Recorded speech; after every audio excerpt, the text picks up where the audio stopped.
Oh, come on. What the heck? Dang it. No. Come on, come on. Bro, what even is this? Oh, I'm about to cook Elden. Dang.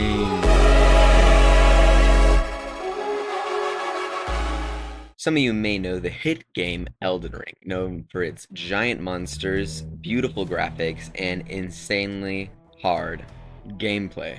Now, if you go to YouTube and type in Elden Ring, probably about 1,000,000 different videos of Elden Ring will come up. From no-hit runs of all the games, to best beginner builds, to only magic or only melee or whatever else is in this game. I'm not 100% sure. But point is, there's tons and tons of content out there.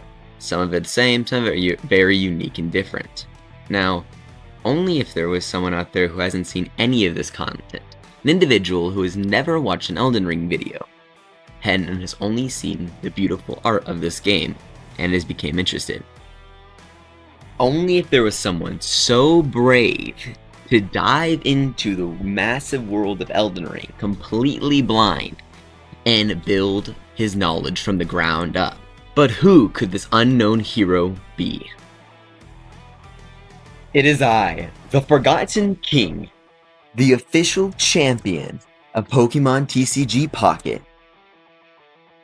and the defeater of all challenges.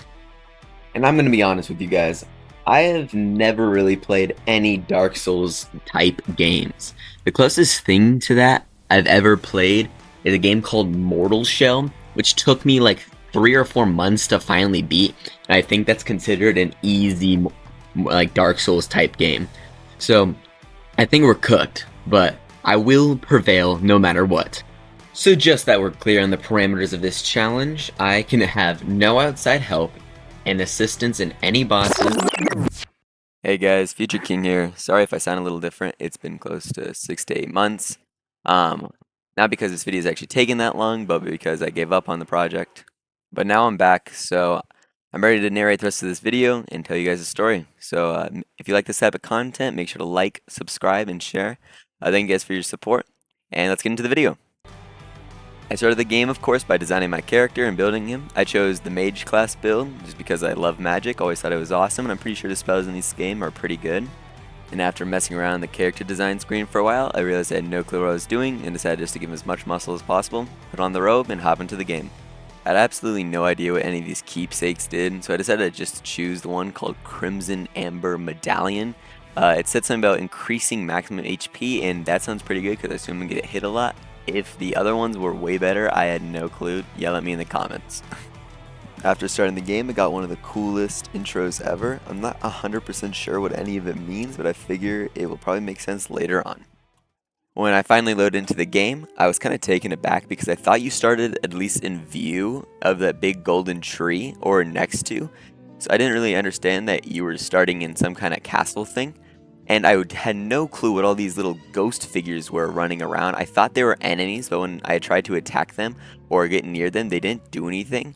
And all the little glowing things on the ground I thought were like collectibles or instructions from the game. Come to find out, those are just other players' notes left behind. I didn't actually know that the game was an online game, or at least you could see other players playing. I later found out you could toggle this on and off, but I honestly like it. I think it's a pretty neat thing to add to the game. After doing way too much exploring in that tiny room, I finally discovered that there was actually a giant door I could open.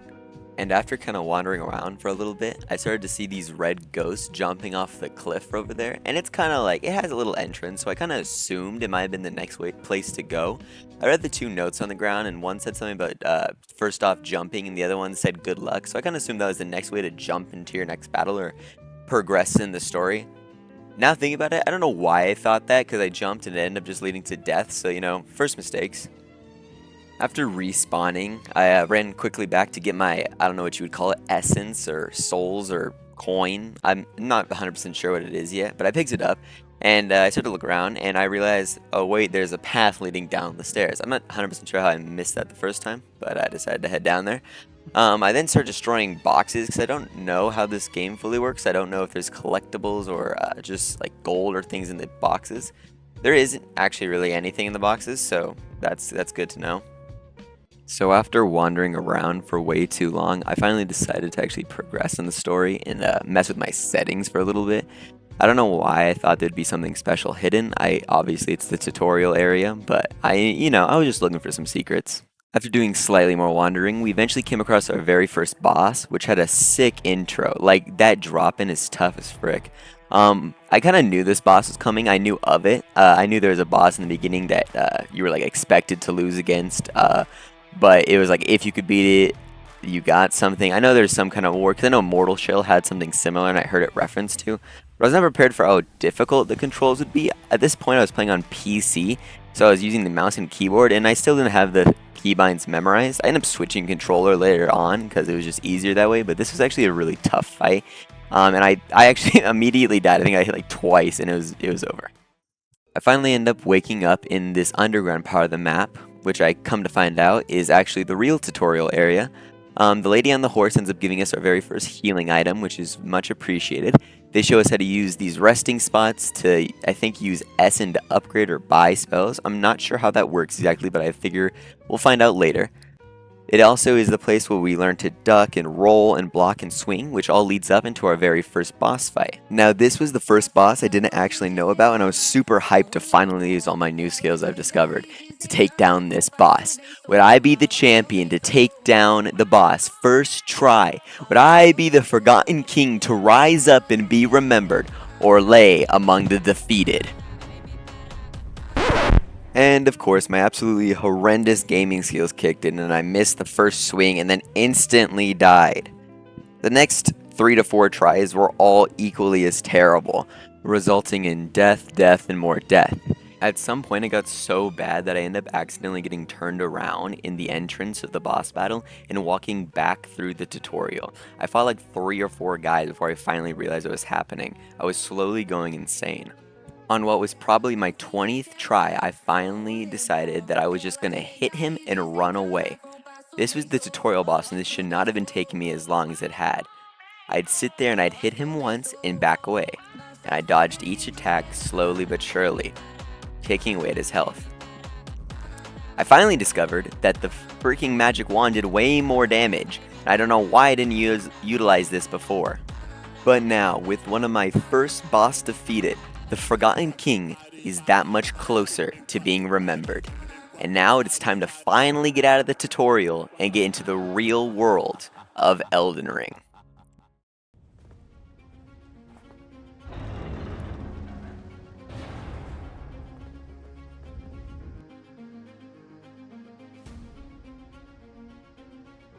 I'm gonna be honest with you guys, I knew the art in this game was good, but being in that stupid dungeon tutorial area for so long made me kinda forget it, and getting out here and finally seeing the beautiful world, it meant a lot, and that just means I'm one step closer to being remembered. I finally get to talk to this random NPC, which I assume will help me on my journey, but instead of actually being useful, all he does is insult me. Unfortunately for you, however, you are maidenless. Maidenless? Who is he to say I am maidenless? I am the Forgotten King, slayer of all demons and puller of all women. I'm sorry guys, if that maidenless joke has been milked into eternity, forgive me, I've never seen an Elden Ring video, and if it has been milked, my apologies, but I had to cash in while I was here. I then spend the next 10 minutes murdering the local bird population and then stealing all the local plants.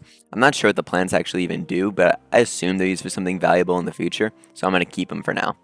Once I decide to get out of the main little area and start walking towards the castle, I run into this big dude. Now, at this point, I'm not 100% sure who's friend or who's foe, but I assume most things around here are foes, so I take a little pot shot at him. I come to immediately regret this decision because not only do all 3 of my shots run short and not hit him, he immediately aggroes on me and starts charging me. I start dodging around as much as I can, doing a pretty decent job at battling him. I even started getting my own hopes up, believing I might have a shot at taking this guy down. Eventually, he throws up this little shield thing, but I'm not 100% sure what it does. I assume the shield just allows him to block damage, so I just keep fighting him with all I got.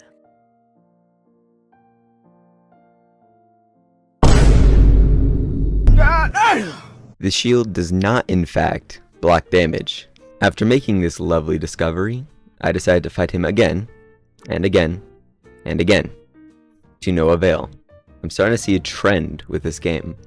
I genuinely think that they actually code the bosses to troll you, because I'm clearly dead and this guy cannot stop swinging. Eventually, I finally decided to develop some brain cells and move past the boss just by sneaking around him. I get up to the next rest area and decide to save my checkpoint and talk to this merchant. After checking out what he sells, I came to the conclusion that I have absolutely no clue what any of it does, so I decided I'd come back to him later. For some reason, the merchant refilled my confidence and made me want to go challenge Horse Dude again. This ended just as poorly as the last few attempts.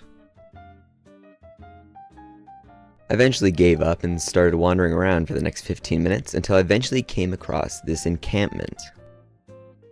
When I got down there, I discovered that the camp was filled with a bunch of enemies that were really easy to kill, so I slaughtered them one by one.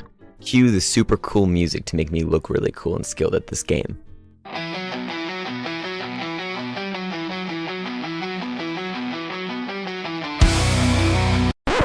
I was then almost immediately surrounded. Would this be it? Was I gonna die to a bunch of nobodies? These things weren't even bosses. These are just random little NPCs I meant to kill. Is the Forgotten King really just gonna be forgotten? No! The king stands up and takes them down. One by one, my enemies begin to fall. With swift movement and great power, I charge headlong into battle. I feel nothing but sorrow for my enemies. Ducking and dodging like the true hero I am, I shall be remembered.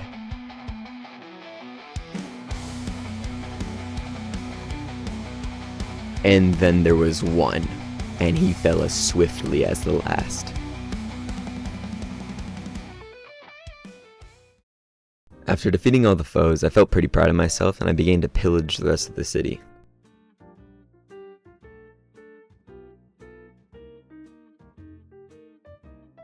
As I kept walking around, I ended up running into another enemy, which I assumed was just another little guy I was supposed to quickly kill, but dang, I was wrong. Of course, like all the previous battles, I die again and again and again. I end up realizing I can just go around this guy, and I start looting up the rest of the city. I find the 3 chests, including the one underground. I finally decide to move upward on the map and claim another Lost Grace, which sparks this awesome cutscene. I get to see this cool, funny, glowy thingy, and then I get to meet this really pretty lady. The pretty lady then yaps for a while about a bunch of stuff regarding the souls or coin thingies I collect. She finally shows me how to utilize those coin thingies and use them on my stats, and then, best of all, she gives me a horsey. And I think that's a great place to stop the video. Thank you guys for watching. I really appreciate it. If you liked the video, make sure to like and comment. Just let me know. These videos really take a long time to edit, and this one took me extra long because I never know how to lock in on something. So please like, subscribe, share your feedback, let me know. Hopefully my editing skills get better in the future, and I actually know how to give you guys half decent content. So if you liked it, let me know. Have a wonderful day, guys. Thank you.